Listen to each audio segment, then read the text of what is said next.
The river brought back her brother's journal 14 months after he drowned. That was not the wrong thing.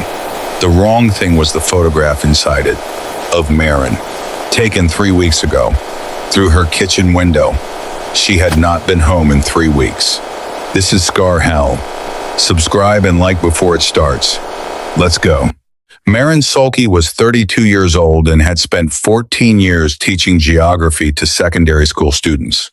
She was precise, quietly stubborn, the kind of person who graded papers at midnight and kept every receipt and wrote the date at the top of every notebook page before writing anything else, because the date was always the first relevant fact. Dark eyes that moved across a room methodically, not anxiously, methodically. A habit of pressing her pen harder than necessary into the page when writing something that mattered, so the words left impressions on the sheet beneath. She understood the world by documenting it. She had been doing this since she was 8 years old, keeping a notebook in which she wrote down things she observed that she could not yet explain, the gap where an explanation should be held in place by careful description until the explanation arrived. Most explanations eventually arrived. She had learned to be patient with the ones that took longer. Her brother Callum had understood the world by moving through it. Fast. Loose. 3 years younger. The kind of person who thought in motion and wrote things down only when they struck him as worth stopping for. He trusted his instincts in ways Maren found professionally irresponsible and personally enviable. He moved through life at a speed that made her feel simultaneously protective and frustrated and deeply fond, the specific combination of feelings that came from loving someone who was constitutionally incapable of being careful. He had been careful enough, until he was not. He had gone hiking alone along the Veth River 14 months ago. He had told her he was going. He had sent her his trail notes and the coordinates of his campsites and the number of the Regional Mountain Rescue Service with the specific cheerfulness of someone doing all the responsible things without believing any of them would be necessary. He had not come back. The investigation lasted 11 days. It concluded accidental drowning. No body recovered. The file closed. She did not accept it. She noted this the way she noted everything quietly, without announcing it. She noted that 11 days was not long enough. She noted that the Veth was narrow and cold and did not run fast enough in summer to carry a body beyond recovery range. She noted that Callum was an experienced hiker who had walked longer trails in worse conditions and had always come back. She noted all of it. She filed it. She waited. The package arrived on a Thursday morning 14 months later. No postage. No return address. Just her name on the front in handwriting she recognized before she had fully registered she was looking at handwriting. Callum's handwriting.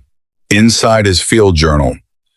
The green waterproof cover she had given him 3 birthdays ago. Waterlogged at the edges but intact. Last entry dated the day he disappeared. She had been holding it for 40 seconds before she found the photograph. Tucked between pages 31 and 32. Standard photograph, standard paper, no markings on the back. Of Maren. Standing at her kitchen counter in the specific posture she used when reading weight on her left foot, right hand holding the page, head slightly forward, the particular stillness of someone fully absorbed. The angle was from outside, through the kitchen window. The glass visible in the frame, the slight distortion of it, the reflection of the street behind the photographer caught faintly in the lower left corner. She had been in Edinburgh for 3 weeks. She had not been home in 3 weeks. She had stood in her kitchen in that posture on an ordinary morning, and someone had been outside her window photographing her through the glass, and she had not felt it, had not had any awareness of a presence on the other side of the glass while she stood there reading. She was the kind of person who felt presences, who registered the quality of a room changing when someone entered before she consciously processed the change. She had not felt this one. which meant it had been something that did not register as a presence the way people did.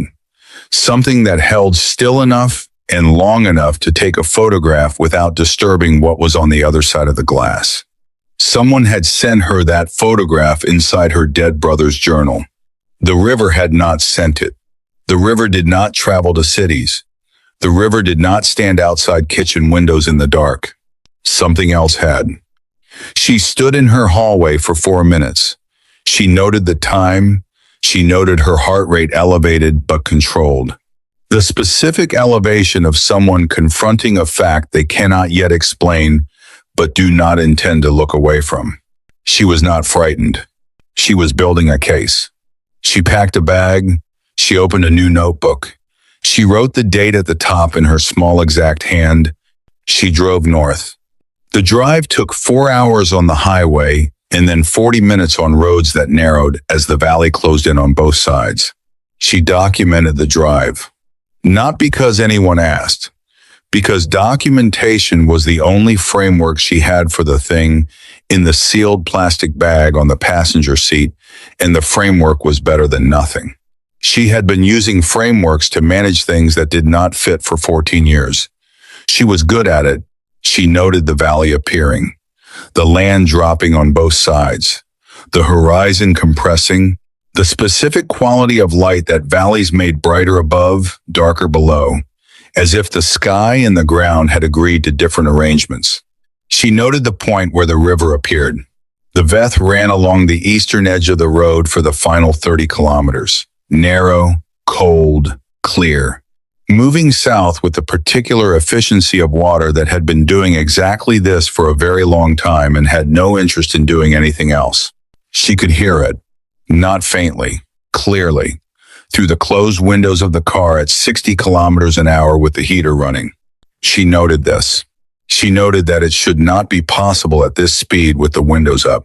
That the specific quality of the sound, not white noise, not the general sound of water, but this particular river in this particular section of the valley should require stillness and proximity to perceive.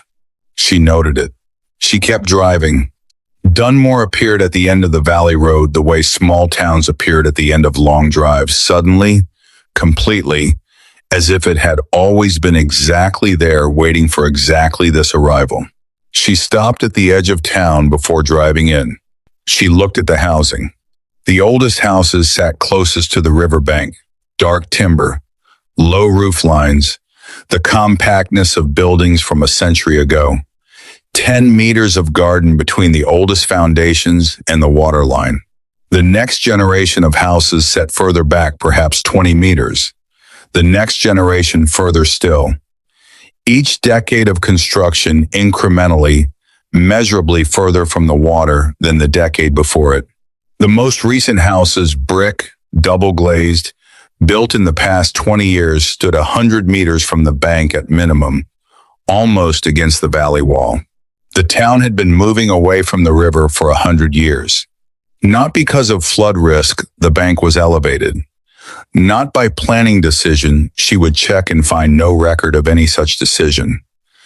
By understanding, the kind of understanding that passed from one generation to the next without being articulated, without being written down, without anyone ever sitting across a table from their children and explaining why. You just built further back than your parents had. You just knew you should. She sat with this for a moment. Then she opened her notebook and wrote the first line. The town has been moving away from the river for 100 years, and nobody has written down why. She got out of the car. The records office was a single-room building beside the town hall.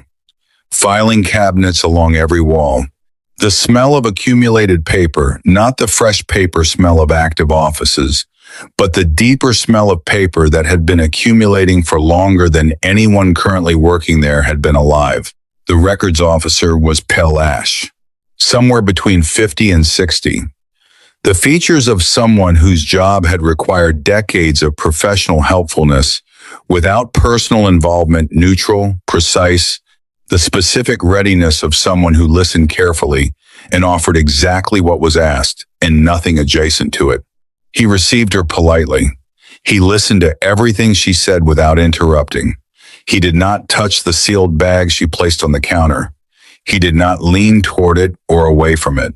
He simply looked at it the way someone looked at something they recognized. When she finished, he told her the river returned things sometimes.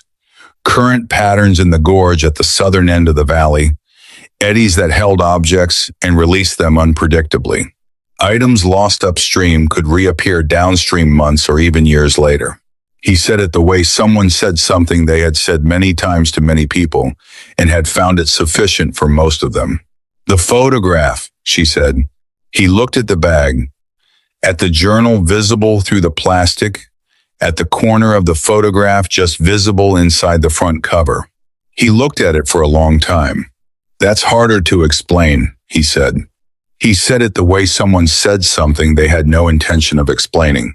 She asked if anyone else in Dunnmore had received returned objects recently. A pause.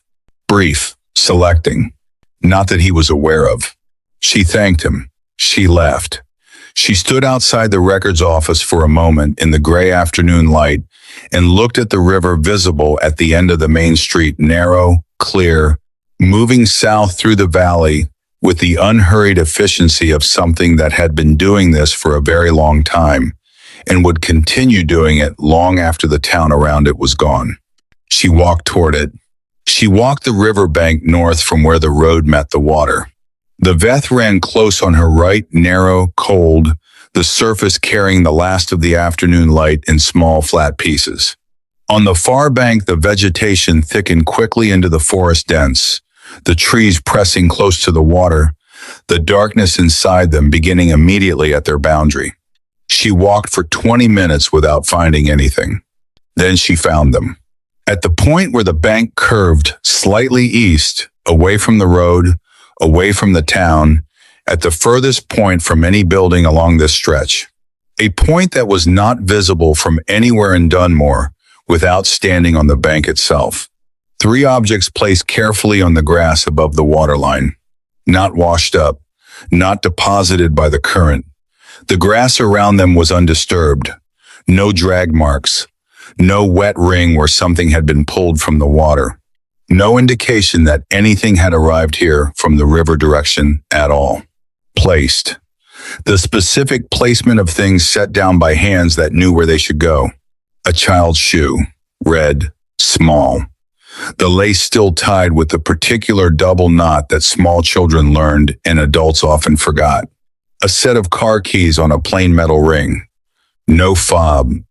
No identifying marks. A field notebook spiral-bound, green waterproof cover. The kind sold in outdoor equipment shops. She crouched beside it without touching it and looked at the name written inside the front cover through the cover itself. Vera, a first name only. Below it, a research institution and a date. 2 years ago. The objects were dry. All 3 of them completely dry on the grass beside a river in the early evening, in a valley where every other surface still held the day's damp. The grass around them wet, the bank beyond them wet, the objects themselves as dry as if they had spent the day in a warm room. She had taught weather and climate for 14 years. She knew what damp meant. She knew what its absence meant. These objects had not traveled through water recently.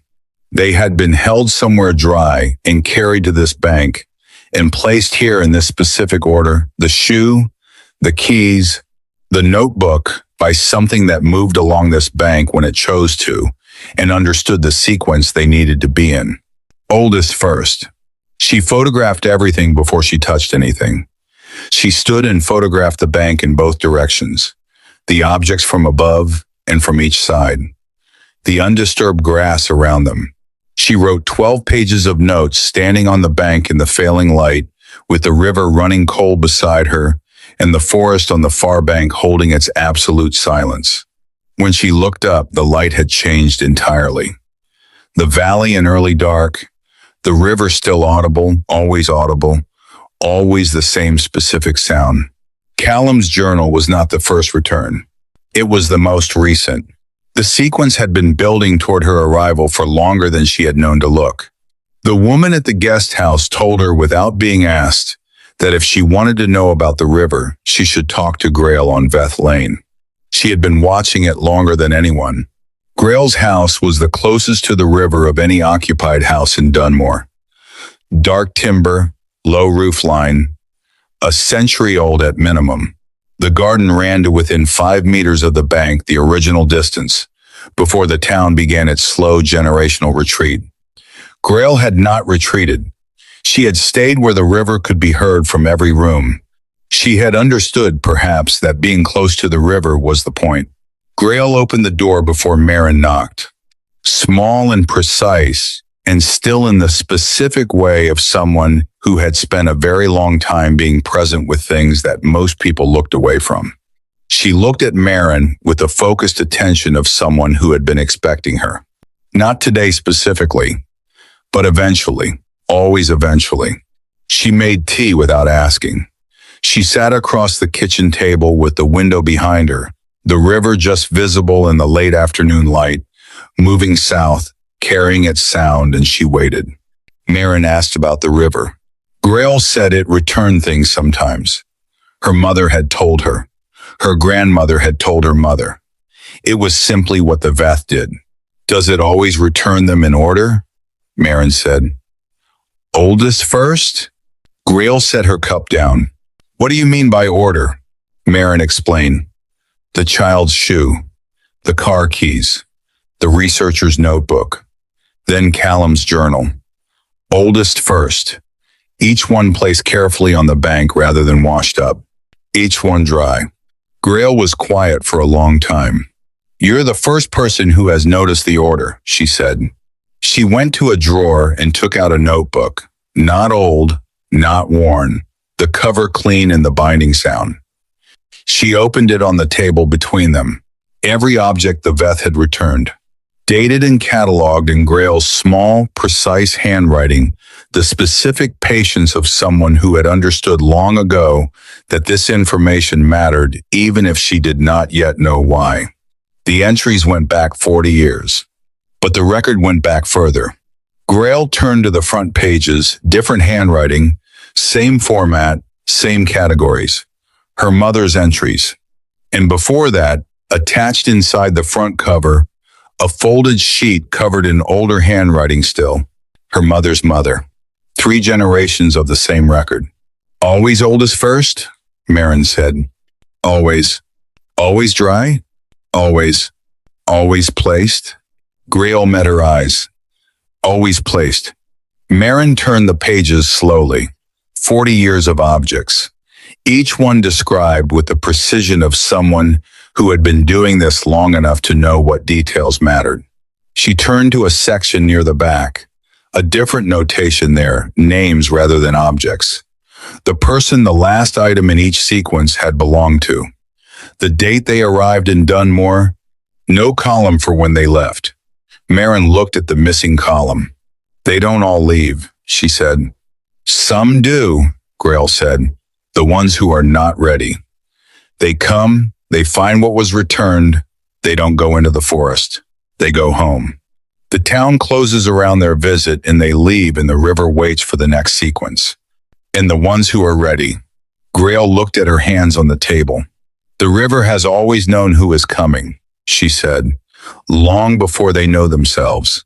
It returns the objects to bring them here.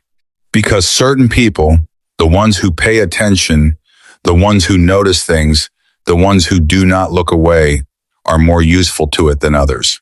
Useful for what? Grael was quiet for a long moment. Then she stood. She went to a second drawer and took out a second notebook older, the cover worn to softness, the binding repaired twice with different thread. She opened it near the back and placed it on the table beside Maren's hand. A list of names. 14. In her mother's handwriting. Written 40 years ago.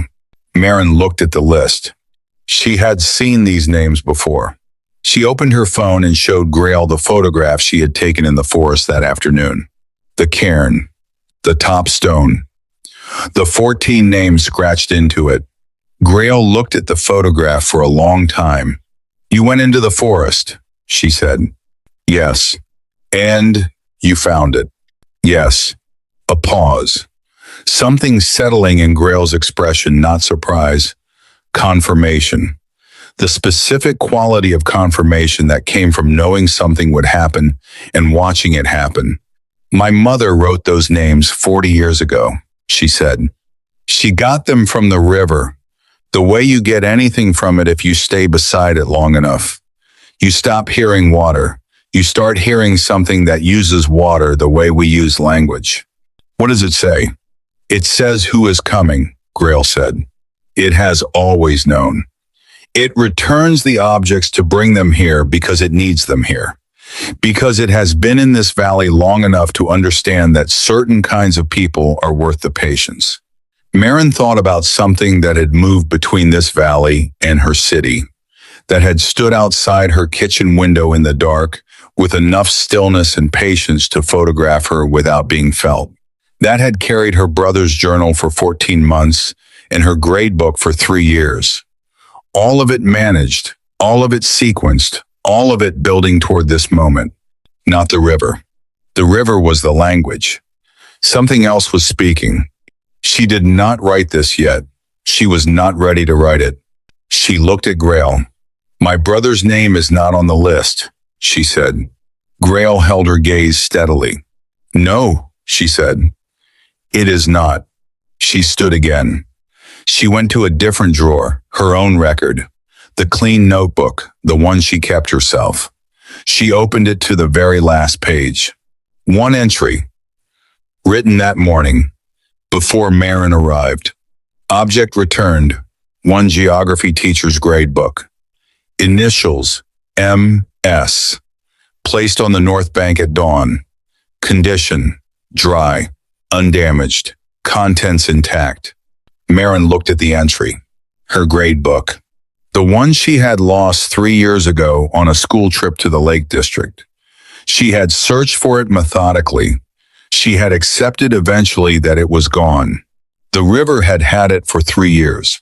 It had returned it that morning, before she arrived in Dunnmore, before Callum's journal had been sent to her flat.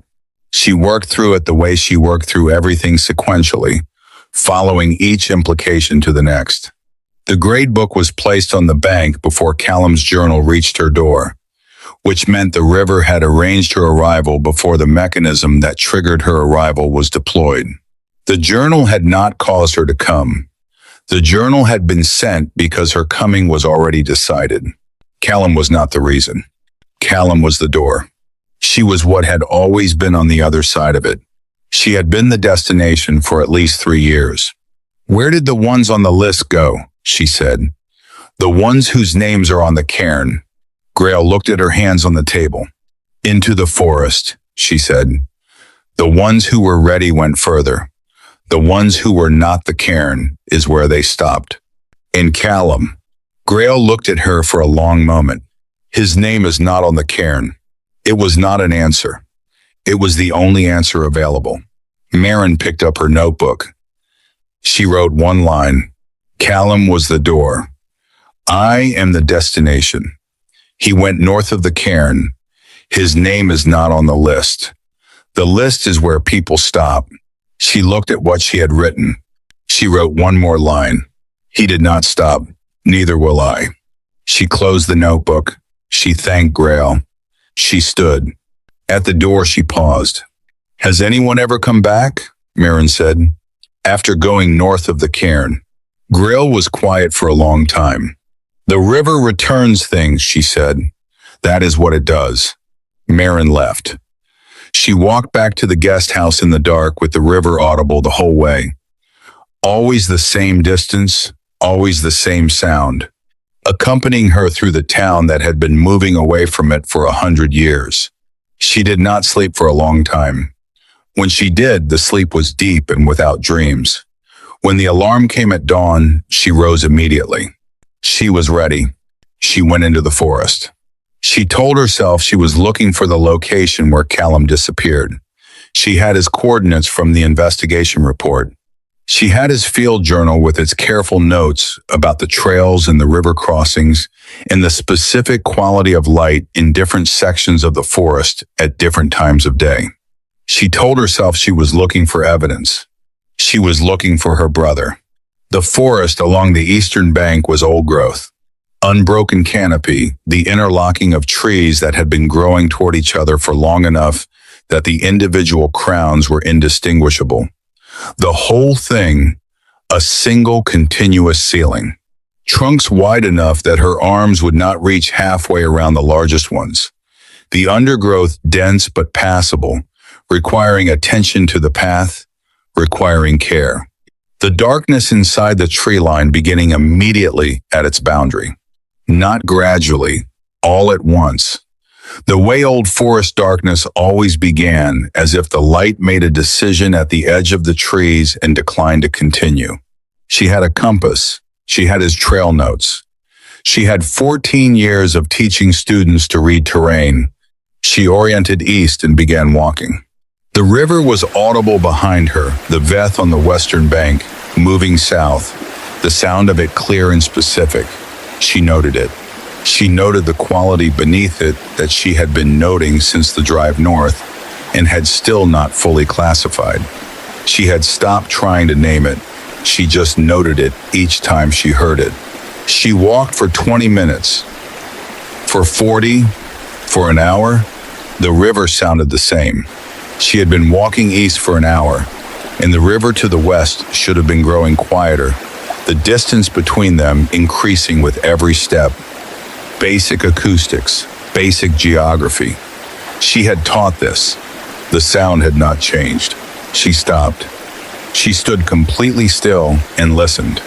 The river to her left the same volume as when she had entered the forest. As immediate and present as if she were standing on the bank. She checked her compass. She had been walking in a perfect circle. Not drifting, not gradually curving. A geometrically precise circle centered on a point 40 meters ahead of her current position. Every step she had taken had been part of an arc around that point, redirected with such gradual authority that she had felt nothing. No resistance, no guidance. Just the normal sensation of choosing the easiest path between the obstacles the undergrowth presented. The easiest path had been a circle. Something had been making the easiest path a circle. She stood with the compass in her hand and looked at the forest in every direction. Nothing moved. The canopy above completely still. The undergrowth equally still. The river running its sound, and beneath the sound the other thing. She thought about what Callum had written. I keep ending up in the same clearing without planning to. Something keeps bringing me back to it. He had spent a full day being guided in circles and had not found the center. She walked toward the center. She counted her steps. 38, 39, 40. The cairn. Stones stacked with deliberate specific care, the largest at the base, the smallest at the top, each layer interlocking with the precision of something that had built this many times and had developed a method for it. The whole thing perhaps a meter high. Stable, not a trail marker. Too deliberate for that, too patient. On the top stone scratched into the surface was something sharp that had applied consistent even pressure, a list of names. 14. The oldest scratches dark with age and smooth at their edges by years of weather penetrating the canopy. The most recent pale the stone beneath them, still showing the lighter color of a fresh cut. A matter of months. She recognized 3 names from Grael's record people who had come to Dunnmore following returned objects and had not been documented as leaving. Callum's name was not on the list. The most recent name was Vera, the researcher whose notebook had been on the bank. She photographed the cairn. She photographed every name individually. She photographed the surrounding forest in all 4 directions. Then she stood and looked north. The forest north of the cairn was different from the forest around it. Not in species, not in canopy height, but in the quality of the silence. The silence south of the cairn was the silence of a forest that had no one in it. The silence north of the cairn was the silence of a forest that had something in it that was not moving. She knew the distinction. She had felt it before in rooms she entered before turning on the light. The specific quality of stillness a space had when it was occupied by something that had chosen to be still. Callum had been here. She knew it the way she knew a wrong answer before checking the calculation. The certainty of someone trained to recognize the shape of something that had not followed the expected path. He had stood where she was standing. He had read the list. He had found his own name absent. He had looked north. He had gone in. His name was not on the list because the list recorded the ones who stopped at the cairn. He had not stopped. She was not ready yet. She noted this in her notebook, not ready, in the quality of the not readiness, and she turned south and walked back to the tree line with the compass open in her hand and the river running beside her all the way out. Always the same distance. Always the same sound, following her out of the forest and back into the gray afternoon light of the valley. She was not ready yet. She turned south. She walked back to the tree line with the compass open in her hand and the river running beside her all the way out. She did not sleep that night. She sat at the small desk in the guest house room with the overhead light on and the curtains open and the dark street visible and the darker river beyond it, and she read Callum's journal from the first entry to the last. She had been afraid to read it since the package arrived. Not of what it would say, of what it would not say. Of finding the last entry, ordinary Callum noting weather and trail conditions on the day he disappeared with no awareness that it was the last thing he would ever write. She read it anyway. From the beginning.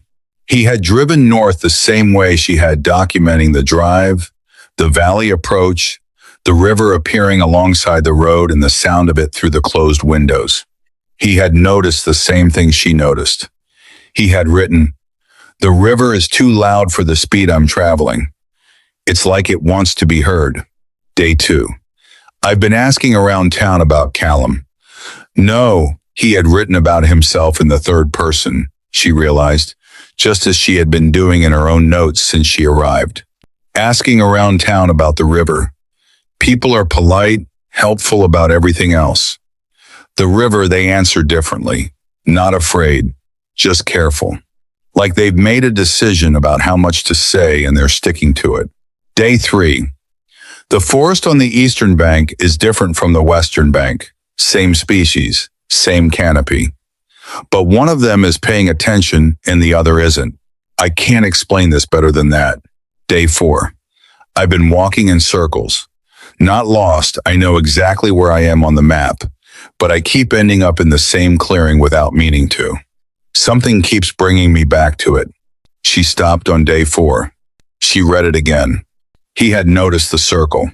He had known he was walking in a circle, and he had gone back to the clearing 4 times and had not found the cairn on any of those visits, which meant the cairn had not been where it led her, or it had not been there yet, or it had only made itself available when it was ready to.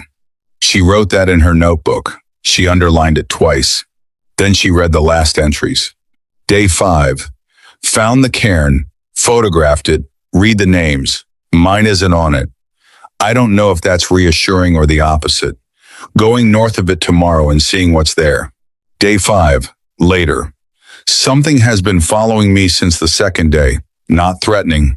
Not predatory in any way I recognize. More like interested. The way a person is interested in something they've been looking for. I can't see it. I can hear it sometimes. Not loudly. Through the river sound. Like the river is carrying it. She held very still when she read that. She looked at the window. At the river, just visible in the dark, the surface catching the ambient light of the town, moving south, carrying its sound.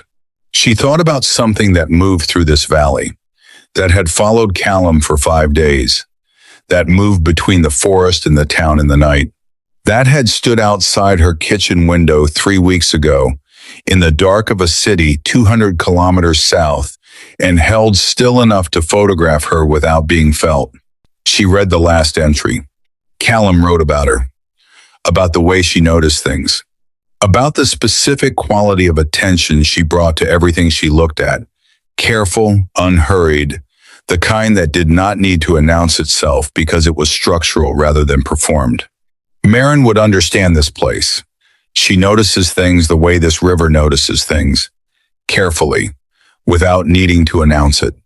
I think the river has noticed that about her too. I think that is why it kept showing me things. Not for me, for her. I was just the way it knew she would eventually come. I am not afraid. I think I am being kept for something. I think she will be too. The river remembers everyone who walks beside it. It will remember her. She closed the journal. She sat with it closed in her hands for a long time. He had written those words on the day he disappeared. On the last morning before he went north of the cairn, he had written them in a journal that something would carry out of the forest and hold dry for 14 months and deliver to her door at the exact moment she needed to receive it. He had known she would come. He had known before he went in. She thought about what that meant, about the specific quality of trust required to walk into an old-growth forest knowing what was following you and what the cairn marked and what going north of it had meant for 14 people before you, and to write your sister's name in the journal you were carrying and to know that the journal would reach her. He had trusted the thing in the forest. She had been building a case since Thursday morning when the package arrived. She had been building it with the careful precision of someone who had been documenting things their whole life and had been trained to follow evidence to its conclusion, regardless of where the conclusion went. The evidence pointed north. She opened her notebook. She turned to a fresh page. She wrote the date at the top in her small exact hand. Then she wrote, "He is not afraid. He went north of the cairn. He says he is being kept for something. He says I will be too." She paused. She wrote, "I believe him. I am going north of the cairn in the morning." She closed the notebook. She set her alarm for dawn. She slept deeply, without dreams. When the alarm came, she rose immediately. She dressed. She took her notebook and her pen and Callum's journal, and she left the guest house and walked north through Dunnmore in the pre-dawn dark, with the river audible beside her the whole way. She was ready. She went back to the river at first light. The valley was in that specific early morning state that only valleys produce, the sky bright above the ridgelines, but the valley floor itself still in a gray pre-dawn that the sun had not yet reached. The river caught what light there was and gave it back differently, darker, colder, the surface moving with a particular efficiency of water that had been doing this for a very long time and had no interest in doing anything else. She stood at the bank where Grael's record said the grade book had been placed. She stood at the exact point she had measured it from landmarks the previous evening and noted the position precisely in her notebook. The water was low and clear and cold. The specific clarity of water that has been moving through old rock for a very long time, carrying the temperature and the color of that rock. She watched it. She was a geography teacher. She understood rivers, the physics of them, the patterns, the specific logic of moving water. She had taught children how rivers worked for 14 years. She had stood beside many rivers. This river was not working the way rivers worked. It was paying attention. She had been here long enough to know the difference between a river that was moving and a river that was paying attention.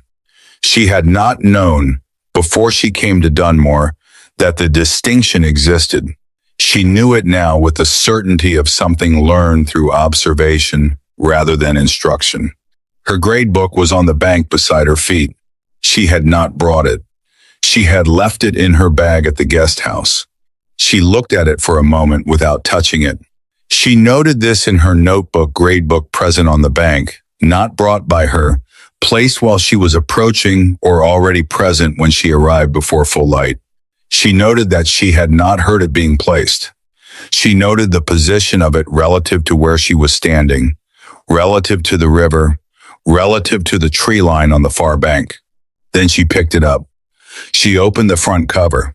One line. written in handwriting she did not recognize, not Callum's, not Grael's, not anyone she had encountered in the valley or anywhere before it. The ink dry and settled as if it had been there for months. You came further than your brother expected. She stood very still. She read it again. Further than her brother expected. Not further than expected, further than her brother expected. The distinction specific and intentional. Callum had expected something of her. The thing in the forest had known what Callum expected. The thing in the forest had a view on how much further she had come than that expectation. She looked north. Across the bank, at the old-growth forest beginning at the tree line and continuing north without interruption, the same forest she had been in yesterday, the same darkness beginning immediately at its boundary, the same specific quality of occupied silence she had noted north of the cairn. Something at the tree line. Not movement, not a shape she could resolve into anything identifiable at this distance and in this light. Density. The specific density of a space that has acquired an occupant the way a room changed when someone entered before you saw them or heard them. The change in the quality of the silence that a body produced simply by being present. Large, still. Facing the bank where she was standing. Facing her. She did not move toward it. She did not move away. She opened her notebook. She uncapped her pen. She documented what she could see using the careful, precise language she had used for everything in her life that mattered, for lesson plans, for student assessments, for the 14 pages of notes she had written on the bank on the first evening, and the 40 pages since then across multiple notebooks. The density and its position. The specific quality of the attention it produced, not animal attention, not human attention, something older than that distinction and less easily categorized. Something that had been in this valley for long enough to learn the river's language and use it for its own purposes across generations. She wrote 3 pages without looking up from the page. When she looked up, the tree line was empty. The river ran exactly as it had always run.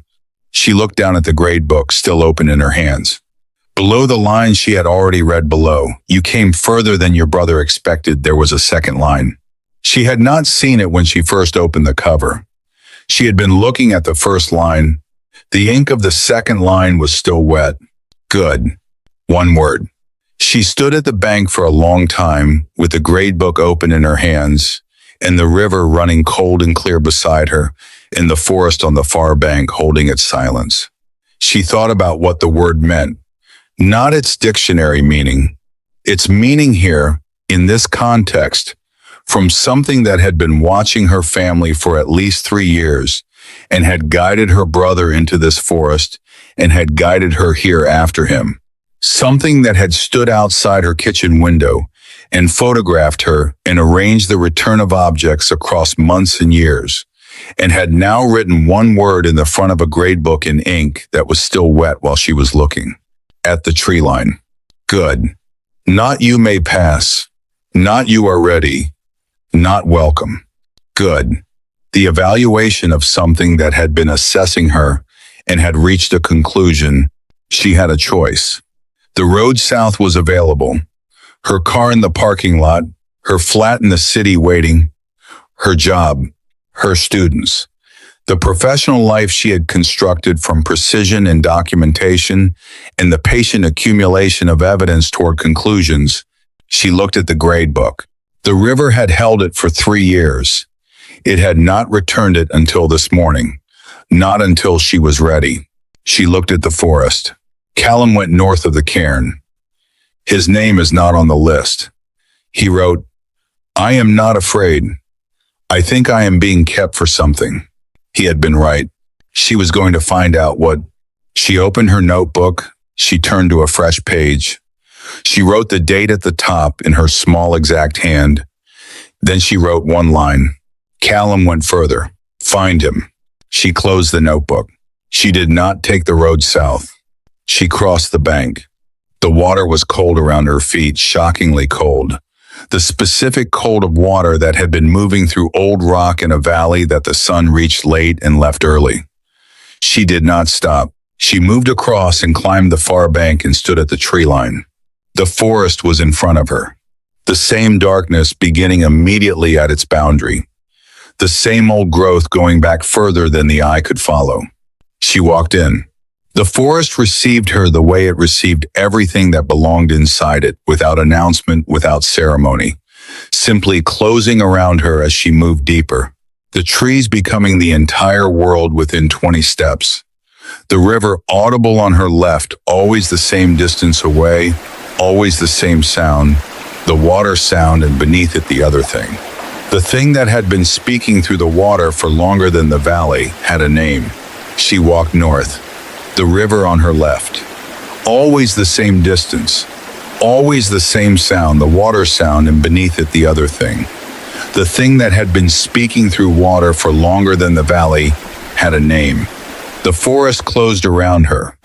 Without announcement, without ceremony, simply receiving her into its specific darkness and its specific silence, the way it received everything that had ever gone past the cairn. She did not look back. She was not looking backward anymore. Behind her on the bank, the great book sat open in the morning light with its 2 lines of handwriting. You came further than your brother expected. Good. The river ran beside it, cold, clear, carrying everything it had always carried. The light moved slowly across the bank as the sun cleared the eastern ridgeline. The valley held its particular morning stillness. The town of Dunnmore sat at the base of it, with all its houses arranged in their generational increments, away from the water, each generation further back than the last, each one understanding without explanation that the river required a respectful distance. All except Grael's house. Grael's house stayed where it had always been. That evening, Grael sat at her kitchen table with the record open in front of her. She had been sitting there since the afternoon. Since the point when she had known the way she always knew, the way her mother had always known that today was the day the record ended. She sat for a long time looking at the window, at the river moving south in the early dark, at the surface of it catching the last of the light and holding it briefly before letting it go the way it held everything briefly before letting it go, or not letting it go, according to its own understanding of what should be kept and what should be returned, and when. She picked up her pen. She opened the record to the final page. She wrote 1 entry. Object return. None. She paused. She looked at the river. Note: for the first time in 40 years of record keeping, the river returned nothing today. She sat with the pen still in her hand. She thought about her mother sitting at this same table in this same chair, with this same window showing this same river, writing the same record in the same careful hand, knowing what the record was for without anyone ever explaining it, passing it on without explanation because no explanation was needed. You understood when the time came that this was the work and the work was what you could do. She wrote 1 final line. The river has what it came for. She capped the pen. She closed the record. She sat in the dark with the river moving past her window, in the old-growth forest north of the town, holding its absolute silence, and the record closed in front of her on the table. Complete. It always does. If you made it this far, you already know what Scar Howl is. Hit subscribe. The forest remembers everyone who listens. It will remember you.